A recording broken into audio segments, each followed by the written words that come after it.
লাহৰীঘাটত নগাঁও লোকসভাৰ সাংসদ প্ৰদ্যুৎ বৰদলৈৰ বিৰুদ্ধে খহনীয়াগ্ৰস্তৰ তীব্ৰ প্ৰতিবাদ বিধায়ক আসিফ নজাৰক ভোট বিচাৰি বৰালিমাৰীত নাযাবলৈ খহনীয়া ৰাইজৰ সকিয়নি মৰিগাঁও জিলাৰ লাহৰীঘাটৰ বৰালিমাৰীত লুইটৰ পাৰত সাংসদ প্ৰদ্যুৎ বৰদলৈক মিছলীয়া সাংসদ বুলি আখ্যা দি খহনীয়াগ্ৰস্তই প্ৰতিবাদ সাব্যস্ত কৰে প্ৰদ্যুৎ বৰদলৈ মুৰ্দাবাদ প্ৰদ্যুৎ বৰদলৈ গৌবেগ প্ৰদ্যুৎ বৰদলৈ মিছলীয়া ধৰণেৰে উত্তাল কৰি তোলে ব্ৰহ্মপুত্ৰৰ পাৰ ইয়াৰ লগতে সাংসদ বৰদলৈৰ প্ৰতিমূৰ্তি দাহ কৰে ব্ৰহ্মপুত্ৰৰ পাৰত ক্ষোভিত ৰাইজে উল্লেখ্য যে এদিন পূৰ্বে সাংসদ প্ৰদ্যুৎ বৰদলৈ বৰালিমাৰীত খহনীয়াগ্ৰস্ত অঞ্চল পৰিদৰ্শন কৰিবলৈ অহাৰ পিছত আজি খহনীয়াগ্ৰস্তই সাংসদগৰাকীৰ বিৰুদ্ধে প্ৰতিবাদ সাব্যস্ত কৰে খহনীয়াগ্ৰস্তৰ অভিযোগ সাংসদগৰাকী খহনীয়াগ্ৰস্ত অঞ্চল পৰিদৰ্শন কৰিবলৈ অহা নাই আহিছে ভোটৰ ৰাজনীতি কৰিবলৈ সাংসদগৰাকী একাংশ গুণ্ডা বাহিনীলৈ বৰালিমাৰীত আহিছিল বুলিও খহনীয়াগ্ৰস্তই প্ৰকাশ কৰে আগন্তুক দিনত সাংসদ প্ৰদ্যুৎ বৰদলৈ আৰু বিধায়ক আসিফ মহম্মদ নাজাৰৰ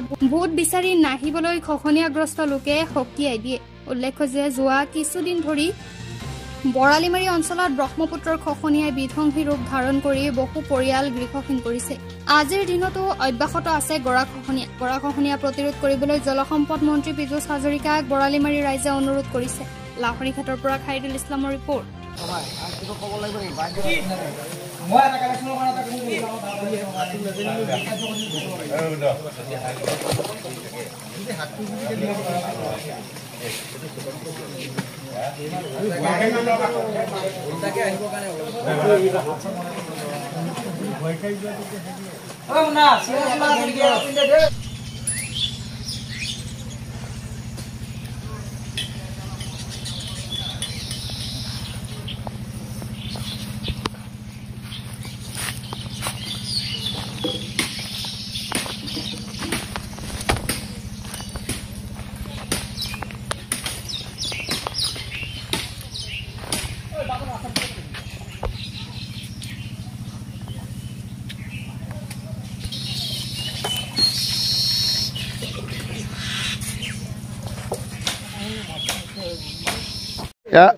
প্ৰদ্যুৎ বৰদলৈ আজিৰ পৰা দুদিন আগত তেওঁ আমাৰ ব্ৰহ্মপুত্ৰৰ পাৰলৈকে আহিছিলে তেওঁক নানান ধৰণৰ বহুত এলেকাৰ পৰা তেওঁ কিছুমান গুণ্ডা বাহিনী ভাড়া কৰি লৈ আহিছে সেইবিলাকে আহি ইয়াত ভিৰ ভাৰ কৰি তেওঁ মানে ধৰ নিজে বাহ ল'বৰ কাৰণে আহি কিছুমান ৰাইজক ভুৱা বাৰ্তা দি তেওঁ ব্ৰহ্মপুত্ৰৰ কাম কৰিম বুলি কৈ পেলাই ইয়াৰ পৰা গুচি গৈছেগৈ আমাৰ স্থানীয় ৰাইজে তেওঁক কোনো ধৰণৰ সকাহ দিয়া নাই ইয়াত তেওঁ যিবিলাক ভেৰণীয়া গুণ্ডা আহিছে তেওঁক ঘেৰাও কৰি ৰাখি তেওঁ ইয়াৰ পৰা নানান ধৰণৰ ৰাজনীতি পলিটিক্স কৰি পেলাই তেওঁক গলত গামোচা লৈ পেলাই তেওঁ ইয়াৰ পৰা গুচি গৈছেগৈ কিন্তু তেওঁ এজন এনেকুৱা সাংসদ আমাৰ এই যিখিনি গৰাখহনীয়া ৰাইজ সেই ৰাইজক তেওঁ এটা 10 টকা দিম বুলি কৈ প্ৰতিশ্ৰুতি দি থৈ নগ'ল আমাৰ এটা মছজিদ আজি ভাঙি গৈ আছে এই মছজিদৰ নামত তেওঁ 10 টকা এটা দিম বুলি কৈ বা মছজিদটো ইয়াৰ পৰা স্থানান্তৰ কৰি বেলেগ জেগাত নি পেলাই যে বনাব সেইখিনি হয়তো ৰাইজক তেওঁ সকাহ দি থৈ যাব নোৱাৰিলে তেওঁ এজন এনেকুৱা সাংসদ যিজন সাংসদৰ নেকি কোনো মূল্য নাই তেওঁ আহি ৰাইজক ধোকাবাজ দি মিছা কথা কৈ পেলাই ইয়াৰ পৰা গুচি গৈছেগৈ এয়া আমাৰ ৰাইজে ক্ষোভিত হৈ আজি তেওঁৰ প্ৰতিমূৰ্তি দাহ কৰিছে ইয়াত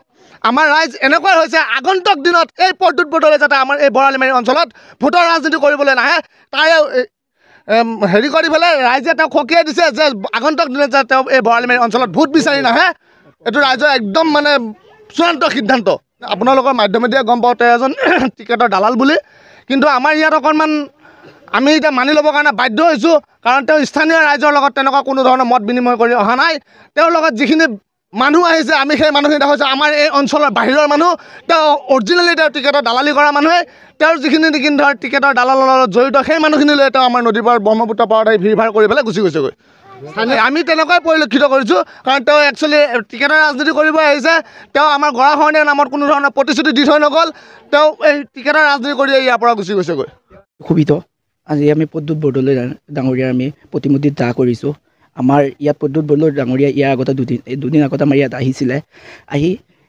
আৰু গৰাখহনীয়া ৰাইজৰ খবৰ ল'ব আহি সি কিন্তু ৰাজনীতি কৰি থৈ গ'ল নিজৰ ৰাজনীতিৰ ভেটিটো মজবুত কৰি থৈ গ'ল সেই ইয়াত গৰাখহনীয়া ৰাইজৰ খবৰ ল'ব অহা নাই সাংসদ ডাঙৰীয়া আমাৰ সাংসদ ডাঙৰীয়া আহিছে নিজৰ ভেটিটো মজবুত কৰিবলৈ নিজে বাহ ল'বলৈ আহিছে সি ক'ব নালাগে আমাৰ আগত সাংসদ ডাঙৰীয়াই ক'ব নালাগে যে গৰাখহনীয়া ৰাইজৰ খবৰ ল'ব আহিছে আমি ভাল পাইছিলোঁ গৰাখহনীয়া ৰাইজৰ খবৰ ল'ব আহিছে কিন্তু ইয়াৰ নিজৰ ৰাজনীতিৰ ভেটিটো মজবুত কৰি থৈ গ'ল নিজৰ ৰাজনীতিৰ ভৱিষ্যতখন সুৰক্ষিত কৰিব গ'ল। এইটো আমি ইয়াৰ পৰা সুকীয়াই দিছোঁ। নিজৰ ৰাজনীতিৰ ভৱিষ্যতৰ সুকীয়া কৰিব আপুনি বৰালি মাৰি ৰাইজক স্বীকাৰ নকৰিব। আপোনাক সুকীয়াই দিছোঁ। আপুনি আমাক স্বীকাৰ পাত্ৰ বনাইছে আজি। আপুনি অহাৰ পিছৰ পৰা আমাৰ ইয়াত কাম বন্ধ হৈ গ'ল। আপোনাৰ ষড়যন্ত্ৰ আমি ৰাইজে ভাবিছোঁ এতিয়া আপোনাৰ ষড়যন্ত্ৰ আপুনি কামটো বন্ধ কৰি দিছে আপুনি বা ল'বলৈ। আপোনাৰ ষড়যন্ত্ৰ এইটো আপোনাক সুকীয়াই দিছোঁ। সাংসদ ডাঙৰীয়া আপুনি ভুৱা মিছা কথা কৈ আপুনি বা ল'ব নালাগে। আপুনি ইয়াত এটা নিজৰ ৰাজনীতিৰ ভেটি মজবুত কৰিবলৈ আপুনি আহিছিলে। গড়খহনীয়া ৰাইজৰ খবৰ ল'ব অহা নাই। আমি স্পষ্টকৈ জানো আৰু স্পষ্ট আমি হৈ গ'লোঁ ৰাইজ। বৰ্তমান বন্ধ হৈ গ'ল। এতিয়া কামটো বন্ধ হোৱাৰ কাৰণটো আমি গম পোৱা নাই এতিয়ালৈ। আমি জানিব পাৰিছোঁ প্ৰদ্যুৎ বৰদলৈ ডাঙৰীয়া আহিছে। আমি ভাবিছিলোঁ এজন সাংসদ নিজৰ সাংসদ এজন আমাৰ সাংসদ নগৰ লোকসভাৰ আমি ভাবিছিলোঁ সাংসদ ডাঙৰীয়া আহিছে আমাৰ কাম আৰু তীব্ৰ গতিত হ'ব। কিন্তু সাংসদ গৈ আহিল আৰু আমাক কাম বন্ধ হৈ গ'লগৈ।